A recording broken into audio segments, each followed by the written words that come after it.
कि घर्षण के कौन कौन से नियम होते हैं। जो हमारे टाइप्स होते हैं, 3 टाइप्स फ्रिक्शन होते हैं, उन्हीं के आधार पर हमारे नियम भी होते हैं 3 टाइप के। पहला है आपका स्थैतिकीय घर्षण के नियम, law of statistical friction. Statistical friction क्या है? जिसमें दो सतहों के संपर्क तल पर घर्षण बल सदैव स्पर्शरेखी होता है तथा लगाए गए बल की विपरीत दिशा में कार्य करता है। एक चीज़ और हम आप लोगों को बता देना चाहते हैं कि जो हमारा घर्षण बल होता है वह कार्य कहाँ करता है।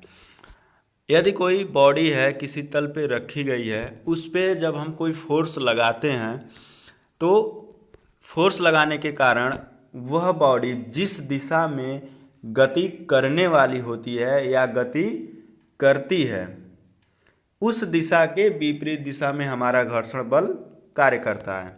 फॉर एग्जांपल, जैसे यह आपकी बॉडी है किसी तल पे रखी गई है, यदि हम यहाँ से फोर्स लगा रहे हैं, फोर्स के कारण यह बॉडी क्या होगी, आगे की तरफ गति करेगी या गति करने वाली होगी। तो उस कंडीशन में तो इन दोनों के जो संपर्क तल होते हैं, जो हमारी सतह है, सरफेस है, और जो बॉडी का नीचे का तल है, इन दोनों के जो तल हैं जो एक दूसरे के संपर्क में हैं, उस पर आपका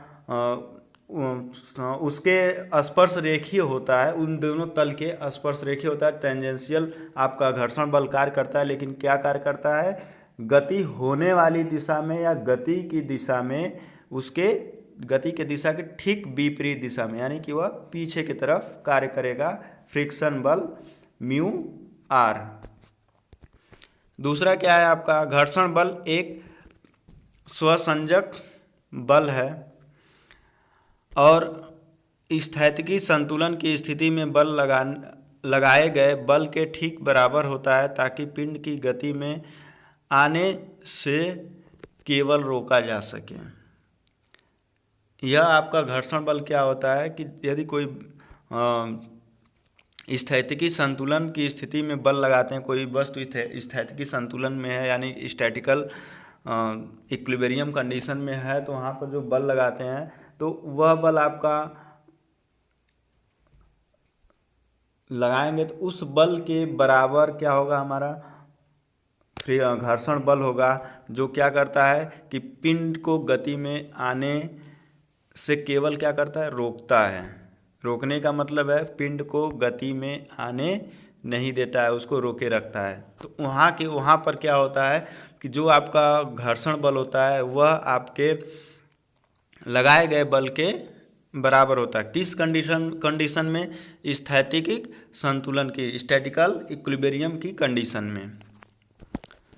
दूसरा नियम है हम लोगों का सीमांत घर्षण के नियम, लॉ ऑफ लिमिटिंग फ्रिक्शन। अब इसमें क्या होता है, जब हम लोगों का सीमांत घर्षण बल तथा अभिलंब प्रतिक्रिया में एक स्थिर अनुपात होता है। आप जानते हैं कि हमारा फार्मूला क्या होता है घर्षण बल का, F म्यू आर। यदि आर को बराबर के दूसरी तरफ ले जाएंगे तो क्या हो जाएगा, म्यू आर, यहाँ पर गुणा में है तो वहाँ पर दूसरी तरफ जाएगा तो क्या हो जाएगा, भाग में, तो यह हो जाएगा F बाई आर। तो F बाई आर क्या हो गया, दोनों सीमांत घर्षण बल तथा अभिलंब प्रतिक्रिया क्या हो गया, एक स्थिर अनुपात होता है कि इसका मान क्या होता है, स्थिर होता है। तो तापमान के सामान्य परिवर्तन के लिए म्यू का मान स्थिर ही रहता है। सामान्य परिवर्तन का मतलब है यदि थोड़ा सा टेम्परेचर इंक्रीज हो रहा है, थोड़ा सा, तो उस कंडीशन में क्या होगा, म्यू का मान स्थिर रहेगा, उतना ही रहेगा। और म्यू का मान होता कितना है, यहाँ पर हम आपको बता देते हैं। जो आपका म्यू का मान है, पिछले लेक्चर में आप पढ़े होंगे कि म्यू का मान 0 से 1 के बीच में होता है। तीसरा नियम है, तीसरा पॉइंट है इसमें सीमांत घर्षण के लिए लिमिटिंग फ्रिक्शन में, लिमिटिंग फ्रिक्शन फोर्स का मान पिंडों की संपर्क सतह के क्षेत्रफल तथा आकार पर निर्भर नहीं करता, यह अभिलंब प्रतिक्रिया पर निर्भर करता है। यदि हमारी बॉडी किसी भी आकार की हो, उसका क्षेत्रफल कितना भी हो, यह उस पर निर्भर नहीं करता। किस पे करता है, अविलंब प्रतिक्रिया आर पर। अविलंब प्रतिक्रिया क्या होती है? जो इक्वल होता है बॉडी के सेल्फ वेट के बराबर, उस पर यह निर्भर करता है। तो यह F समानुपाती R, यह कहाँ से मिलता है? यह आपका F इक्वल टू क्या होता है? Mu R। तो म्यू यदि हम लोगों का कांस्टेंट हो जाए तो F क्या हो जाएगा? F समानुपाती R। तो सीमांत घर्षण बल किस पे निर्भर करेगा? डायरेक्टली प्रोपोर्शनल है तो R पर निर्भर करेगा। R हमारा क्या है? अविलंब प्रतिक्रिया। अब आते हैं हम लोग तीसरा नियम क्या है? लॉ ऑफ डायनामिक फ्रिक्शन, गतिक घर्षण नियम। अब इसमें पहला पॉइंट है, गतिक अवस्था में घर्षण गुणांक का मान स्थिर अवस्था से कुछ कम हो जाता है। जब कोई वस्तु गति की अवस्था में होता है तो उस समय जो फ्रिक्शन का मान होता है वह क्या हो जाता है? कम होता है। किसकी अपेक्षा? जब वस्तु आपका रेस्ट कंडीशन में होता है, तब स्थिर अवस्था में होता है तब। कल एक ग्राफ हम लोगों को, इसके पिछले वाले लेक्चर में एक ग्राफ हम आप लोगों को बताए थे। यह इस तरह से वह ग्राफ था, इस तरह से। यहाँ पर 2 डॉटेड पॉइंट थी। यहाँ पर क्या था? यह स्टैटिकल कंडीशन था, स्थैतिक अवस्था। उसके बाद इसके आगे यह गतिक अवस्था था। तो जैसे ही गतिक अवस्था में आते हैं तो हमारा जो घर्षण बल का मान होता है वह क्या हो जाता है? कुछ कम हो जाता है, क्योंकि आप जानते हैं कि गति की अवस्था में घर्षण बल का मान ज़्यादा रहेगा तो हमारे गति को प्रभावित करता है।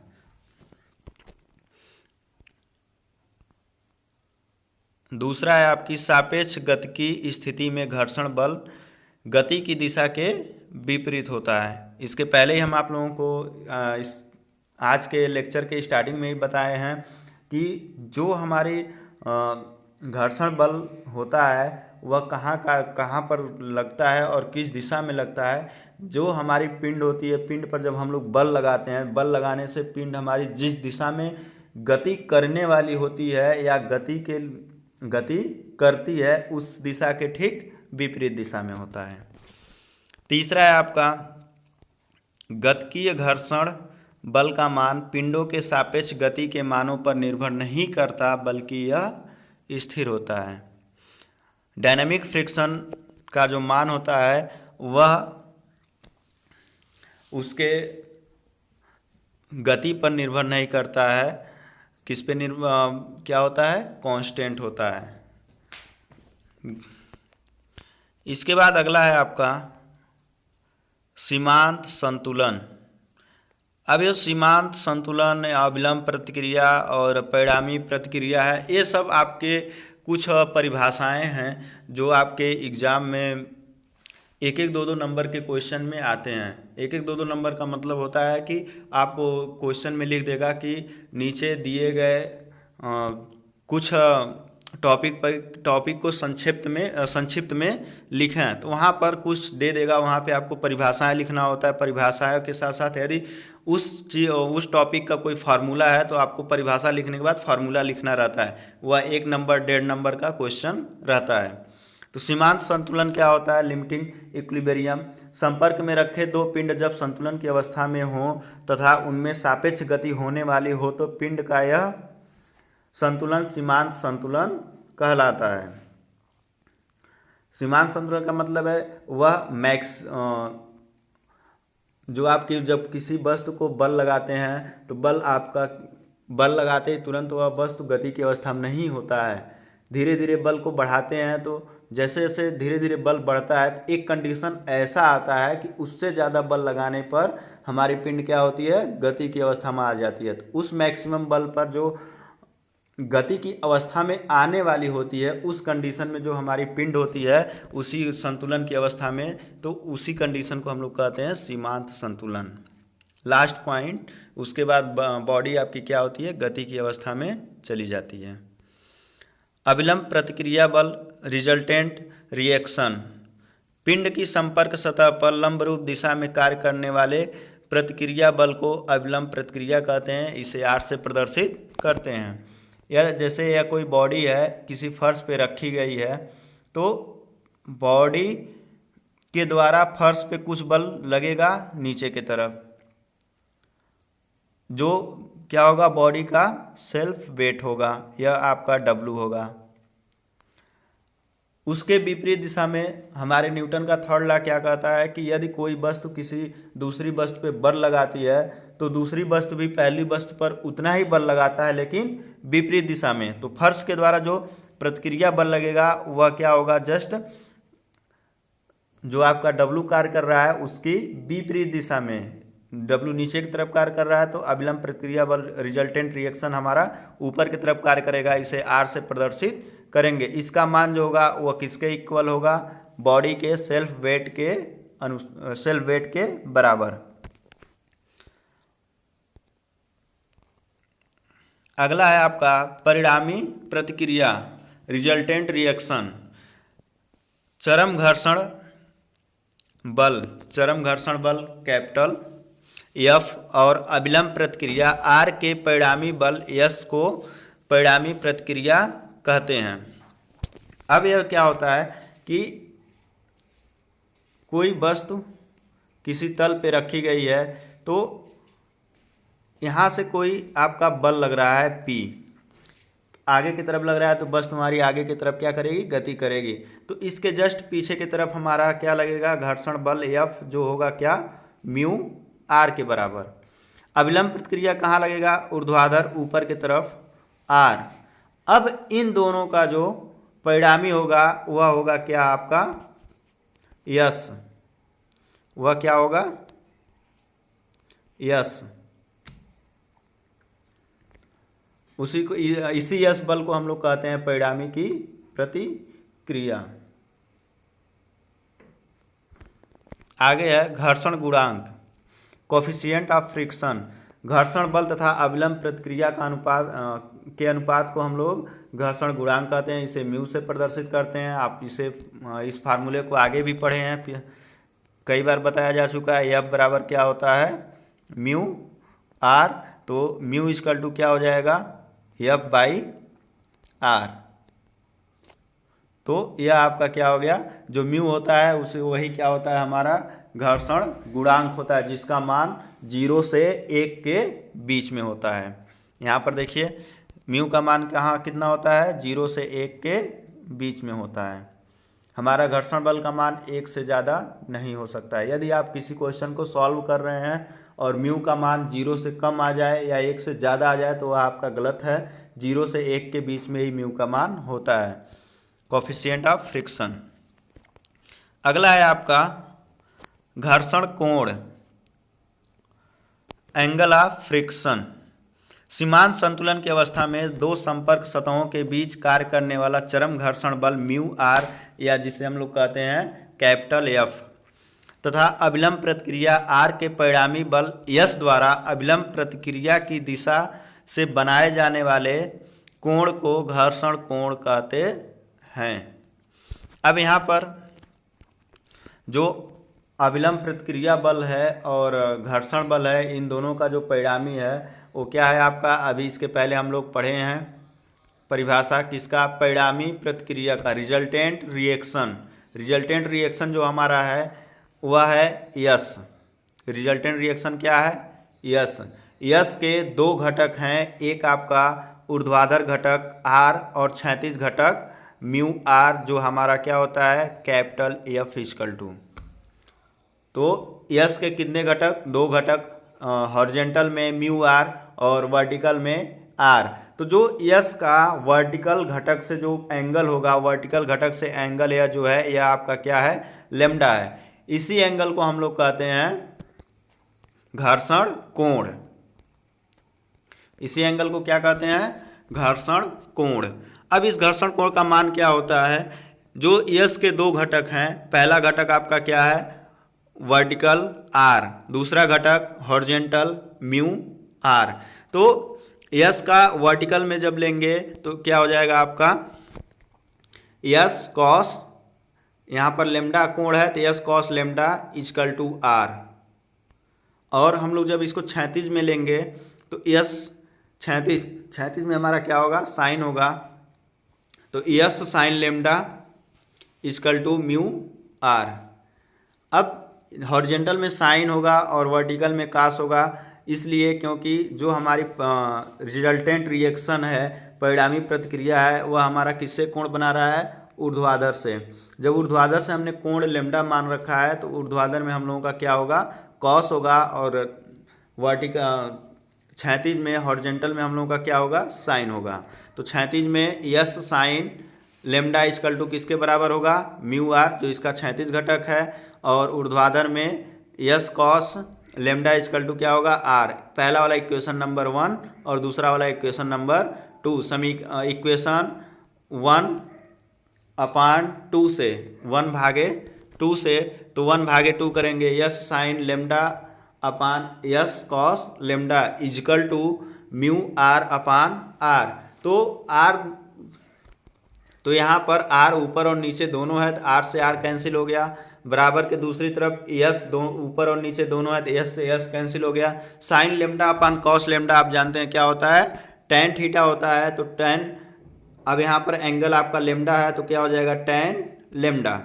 टेन लेमडा इक्वल टू क्या बचा, म्यू। ये भी आपका सूत्र है किसके लिए, घर्षण कोण के लिए। इसको और हम लोग सरल करते हैं जहाँ, तो क्या होता है, tan lambda equal to tan inverse lambda equal to tan inverse mu, lambda equal to tan inverse mu. यह सूत्र हो गया किसका, घर्षण कोण का। घर्षण कोण इक्वल टू क्या होगा, टेन इनवर्स म्यू। अगला है आपका विश्राम कोण, एंगल ऑफ रिपोज। अब क्या होगा, किसी नत समतल द्वारा क्षैतिज से बनाया गया वह अधिकतम कोण विश्राम कोण कहलाता है, जिस पर रखा हुआ कोई पिंड बिना किसी बाह्य बल के विश्राम अवस्था में रखा जा सकता है। इसे घर्षण कोण भी कहते हैं। यदि किसी नत समतल द्वारा क्षैतिज से, नत समतल का मतलब है यदि कोई, यह क्षैतिज है, इससे कोई तल झुका हुआ है किसी एंगल पर, तो इसी तल को, जो झुका हुआ तल होता है, इसी तल को हम लोग कहते हैं नत समतल। क्षैतिज से बनाया गया वह अधिकतम कोण कहलाता है। वह अधिकतम कोण यही थीटा का वह मैक्सिमम मान होता है जिस पर कोई वस्तु इस तल पर रखा है तो वह बिना बाह्य बल के इस पर क्या कर सके, रुक सके, इस पर कोई फोर्स न लगाया जाए और वह इस इंक्लाइंड प्लेन पर क्या हो, रुका रहे। तो उसी को हम उतने ही कोण को हम लोग क्या कहते हैं, उस अधिकतम कोण को हम लोग कहते हैं एंगल ऑफ रिपोज या विश्राम कोण। इसे हम लोग घर्षण कोण के नाम से भी जानते हैं।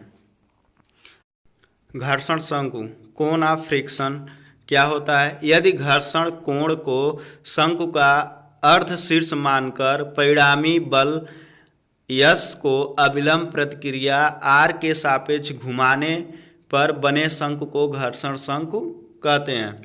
इसके पहले जो हम लोग देखे थे कि यह आपका घर्षण बल है, यह आपका होता था क्या, परिणामी प्रतिक्रिया यस।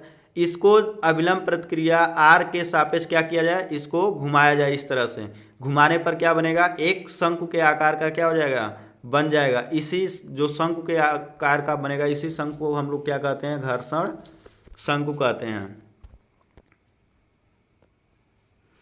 अब आगे हम लोगों का है, किसी क्षैतिज तल की स्थिति में घर्षण गुणांक ज्ञात करने का सूत्र है, फार्मूला है। अब जो हम लोगों का है क्षैतिज समतल या आपका क्षैतिज समतल है, इस पे यह पी बल आगे की तरफ कार्य कर रहा है, तो हमारी जो घर्षण बल कार्य करेगा, कहाँ कार्य करेगा, इसके विपरीत दिशा में पीछे की तरफ। जो पिंड रखा गया है उसका सेल्फ वेट W नीचे की तरफ कार्य कर रहा है, तो अविलंब प्रतिक्रिया R कहाँ कार्य करेगा, ऊपर की तरफ। आप जानते हैं क्या होता है, F equal to mu R, हम लोग पढ़े हैं। तो म्यू इक्वल टू क्या हो जाएगा, F/R। जो आपका F होगा, घर्षण बल होगा, वह लगाए गए बल के बराबर होगा, और जो आपका W होगा वह अविलंब प्रतिक्रिया के बराबर होगा। तो यहाँ पर म्यू इक्वल टू P/W हो गया। दूसरा आपका है फार्मूला, किसी नत समतल की स्थिति में घर्षण गुणांक ज्ञात करने का सूत्र, जबकि पिंड ऊपर की ओर बल P द्वारा चढ़ने की प्रवृत्ति में है। इसमें यह आपका क्षैतिज समतल है और इससे एक समतल है जो आपका थीटा कोण पर क्या हुआ है, झुका हुआ है। अब झुका हुआ है तो इसे हम लोग क्या कहेंगे, नत समतल कहेंगे, इंक्लाइंड प्लेन कहेंगे। अब यहाँ पर कोई पिंड है या रखा गया है, इसको P बल लगा के हम लोग क्या कर रहे हैं, खींच रहे हैं। तो खींचेंगे तो जो आपकी बॉडी है वह आगे की तरफ क्या कर रही है, चढ़ने की प्रवृत्ति रख रही है, मतलब ये बॉडी आगे की तरफ खिसक रही है। तो जब आगे की तरफ खिसकेगी तो हम लोगों का घर्षण बल कहाँ कार्य करेगा, म्यू आर नीचे की तरफ। अब जो इसका सेल्फ वेट है वो कहाँ कार्य करेगा, ऊर्ध्वाधर नीचे की तरफ। तो यह जो है इसको क्या कर लेंगे हम लोग, दो घटक में तोड़ लेंगे। यहाँ अविलंब प्रतिक्रिया आर ऊपर की तरफ कार्य करेगा और यह हो जाएगा अविलंब प्रतिक्रिया के ठीक क्रिया रेखा में जो इसका घटक होगा वह W cos थीटा होगा और इसका जो प्लेन के क्षैतिज में जो घटक होगा यह होगा आपका W sin थीटा। तो यहाँ पर R और W cos थीटा या एक दूसरे के विपरीत हैं, तो क्या हो जाएगा, R = W cos थीटा और P आगे की तरफ लग रहा है, पीछे की तरफ हमारे दो बल हैं, तो P = क्या हो जाएगा, W sin theta plus mu R. R की जगह पे यहाँ R का जो मान दिया हुआ है W cos थीटा है उसको हम लोग रख देंगे। तो यहाँ से P = W sin theta plus mu W cos theta हो जाएगा। तो यहाँ से हम लोग म्यू का मान निकालेंगे, क्या होगा, म्यू = W sin थीटा को उधर ले जाएंगे तो माइनस हो जाएगा, P - W sin theta upon W cos theta. यह फार्मूला हो गया कि किसी नत समतल पे कोई पिंड रखा गया है और वह आगे के दिशा में ऊपर की तरफ गति कर रहा है या चढ़ रहा है, तो उस कंडीशन में हम लोगों का घर्षण गुणांक का मान क्या होगा। तो आप इस तरह से भी घर्षण गुणांक का मान निकाल सकते हैं और जो यह जिस प्रोसेस से निकाला गया है इस प्रोसेस को फॉलो करके आप क्वेश्चन में घर्षण गुणांक का मान निकाल सकते हैं। आपके फ्रिक्शन पे एक क्वेश्चन एग्जाम में आता है, नत समतल के लिए और क्षैतिज समतल दोनों के लिए आता है, लेकिन सबसे ज़्यादा जो पूछा जाता है वह इंक्लाइंड प्लेन का पूछा जाता है, नत समतल का। इसके बाद यह जो है ये जो टॉपिक है इसका सिर्फ आपको न्यूमेरिकल आता है, ये टॉपिक आता नहीं है कभी आपके एग्जाम में। किसी रुक्ष क्षैतिज सतह पर रखी वस्तु को चलाने मात्र के लिए आवश्यक न्यूनतम बल। तो चलाने मात्र के लिए जब उसको कहा जाएगा तो यहाँ पर P आपका क्या होगा, यह क्षैतिज से कुछ एंगल पर लगाया जाएगा, सिर्फ क्या करा जाएगा, उसको खींचा जाएगा, सिर्फ वो क्या करे, गति कर जाए बॉडी। तो कितना बल से हम लोग खींचेंगे कि यह आपकी बॉडी जो रखी गई है यह गति की अवस्था में आ जाएगा। तो उसके लिए जो फार्मूला होता है वह होता है P = W sin लेमडा। किस कंडीशन में, जब आपका थीटा = लेमडा होगा तो न्यूनतम बल, कम से कम बल है, इतना बल लगाकर हम लोग खींचेंगे तो यह बॉडी मूव कर जाएगी। लेकिन जो आपका P का फार्मूला होता है वह होता है P = W sin लेमडा अपान cos थीटा माइनस लेमडा। अगर जो थीटा और लेमडा दोनों इक्वल होंगे तो आपका P का सबसे न्यूनतम मान क्या हो जाएगा, P = W sin लेमडा। इस पे आपका ओनली सिर्फ और सिर्फ क्या है, न्यूमेरिकल है, इसका डेरिवेशन आपके एग्जाम में नहीं आता है। तो आज के लिए बस